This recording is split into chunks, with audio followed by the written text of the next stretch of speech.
Welcome back to another interesting tutorial about Camtasia video editing software.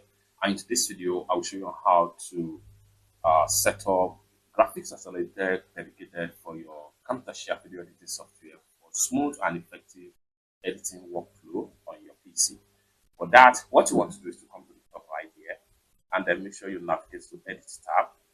Then from Edit tab, come down below right here, click on Preferences. Then go ahead and go to Advanced tab right here.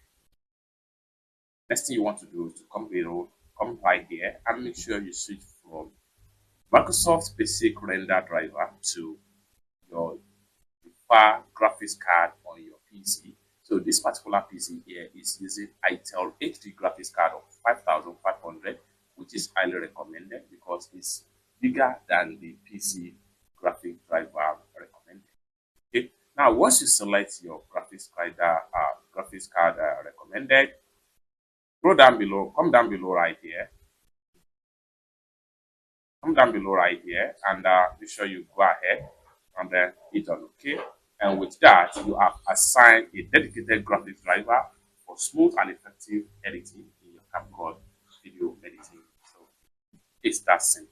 For more tutorial tips and tricks on how best to use your Camtasia video editing software, consider to subscribe. Thank you so much for watching, and I hope to see you in my next video. Peace.